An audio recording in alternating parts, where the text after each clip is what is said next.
بھرے گا کیسے؟ اگر یہ نیکی کا پلہ ہے تو یہ بھرے گا کیسے؟ اس نماز سے بھرے گا جس میں ہم نیت باندھ کے کھڑے ہو کے امام کا انگوٹھا چیک کرتے رہے کہ ہلا کہ نہیں ہلا، گھٹنا کدھر گیا؟ اس نماز سے بھرے گا جس میں امام کی انگلی دیکھتے رہے کدھر لگی؟ یا اس زکات سے بھرے گا جو ہم نے غریبوں کو لائن لگا کر کے ویڈیو بنا کر کے بانٹی؟ یہ پلہ اس صدقے سے بھرے گا جس ہم نے غریبوں کو گھنٹوں گھنٹوں دروازے پہ کھڑے کر کے دیا؟ جب کہنے لگے یا اللہ یہ بھرے گا کیسے، اب سن رب کی جانب سے جواب آیا، داؤد یہ پلہ بھرنا بڑا آسان ہے، کیسے بھرے گا؟ فرمایا جو بندہ سچے دل سے ایک کھجور، صرف ایک کھجور میری راہ میں دے دے گا، میں اسے اتنی نیکی دوں گا کہ یہ پلہ سارا بھر جائے گا۔ نعرہ تکبیر، نعرہ رسالت، علماء اہل سنت، جمال مصطفیٰ کانفرنس، نعرہ تکبیر، نعرہ رسالت۔ اللہ اکبر، ایک کھجور صدقہ کرنے میں اتنا ثواب، اور شرم نہیں آتی؟ ہم لوگوں کو کہتے ہیں کہ انہوں نے پیشہ بنا لیا، انہوں نے دھندا کر لیا۔ ذرا دل پہ ہاتھ رکھ کے بتا، میں کھڑا کروں کمیٹی والوں کو، ایک ایک فرد کو کھڑا کروں گا اور ایک ایک مولوی کو کھڑا کروں گا، اگر تو تیار ہے اس بات کے لیے پھر ان کے چہرے دیکھ کے بتانا ان میں سے کسی کو تو نے دروازے پہ یہ کہہ کے کھڑے دیکھا کہ 10 روپے دے دو آج بچوں کے لیے ٹافی لانی ہے، 50 روپے دے دو میرے بچوں کے جوتے نہیں ہے، 100 روپے دے دو میری بیٹی کے لیے دوپٹہ لانا ہے۔ کبھی انہوں نے تمہارے دروازے پہ آ کر کے اپنے پیٹ کے لیے کوئی سوال کیا؟ اور یار کبھی بخار میں آئے تو دوا کے لیے تم سے سوال نہیں کیا، لیکن کیا وجہ ہے؟ کسی دروازے سے 3 بار دھکا دیا گیا لیکن پھر بھی جا کر کے کھڑے ہو گئے ہیں۔ آخر وجہ کیا ہے؟ تم نے تو ذلیل کر کے پہنچا بھگایا تھا ان کو، تم نے تو تانے دے کر کے لوٹایا تھا۔ تمہیں کیا لگتا ہے یہ بغیرت ماؤں کے بغیرت لال ہے، ان کا کوئی وقار نہیں تھا؟ یہ بار بار تمہارے دروازے پہ کیوں آتے رہے؟ اور کبھی تنہائی میں بیٹھ کے سوچنا، خدا کی قسم یہ کبھی اپنے لیے تیرے دروازے پہ نہیں گئے، اپنی اولاد کے لیے تمہاری چوکھٹ پہ نہیں گئے؟ جب ان کو خیال آیا ہے کہ حضور کی باتیں سنے زمانہ گزر گیا ہے،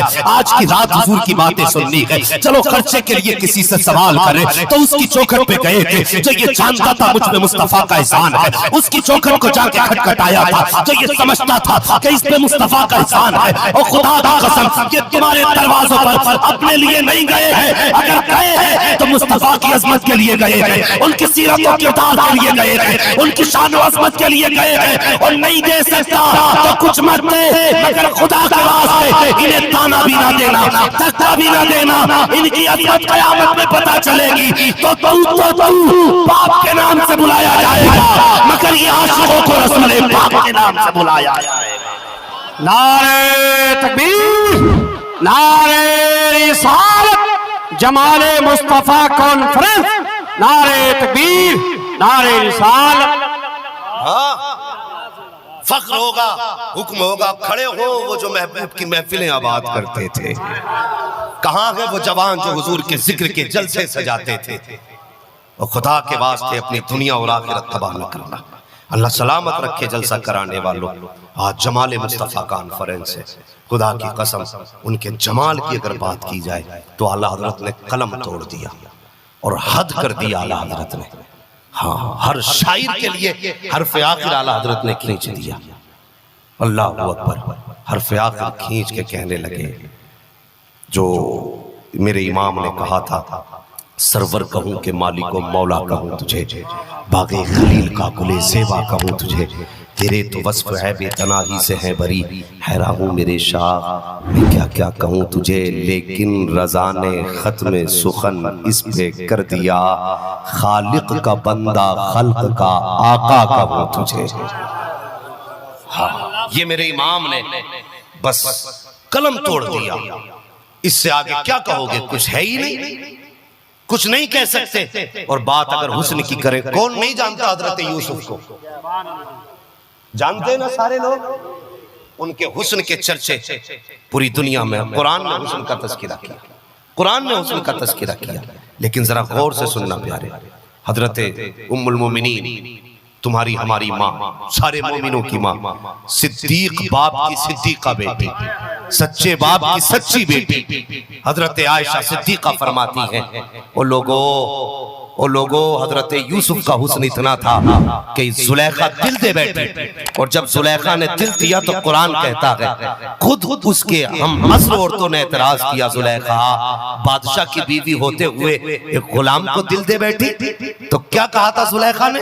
کہا تھا تم نے میرا محبوب دیکھا نہیں ہے، اگر دیکھ لیتی تو یہ اعتراض ہی نہیں کرتی۔ کہا پھر دکھا دینا تیرا محبوب بھی دیکھے۔ آپ نے حضرت یوسف کو راضی کیا، میرے محبوب چہرے پہ نقاب ڈال کے آنا ہے، جب میں کہوں تب نقاب چہرے سے پلٹنا ہے۔ ان عورتوں کو بلا کر کے پھل ہاتھ میں دیے اور کہا جب میرے یوسف کو دیکھو تو پھل کاٹ دینا۔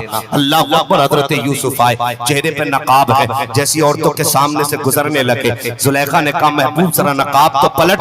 حضرت یوسف نے نقاب پلٹا، عورتوں کی نگاہ پڑی، آپ نے فرمایا کاٹو پھل۔ جب انہوں نے پھل کاٹا تو قرآن کہتا فقطعنا ایدیہن، انہوں نے اپنے اپنے ہاتھ کاٹ لیے، بجائے پھل کے ہاتھ کاٹ لیے۔ سننا ذرا جو بات کہنے لگا ہو، قرآن کہتا ہے کہ انہوں نے پھل کی بجائے ہاتھ کاٹ لیے۔ دیکھا یوسف کو تو پھل کاٹنے تھے، ہاتھ کاٹ لیے۔ حضرت عائشہ صدیقہ کہتی ہے او لوگوں وہ تو زلیخا کا محبوب تھا جسے دیکھ کر کے عورتوں نے ہاتھ کاٹے۔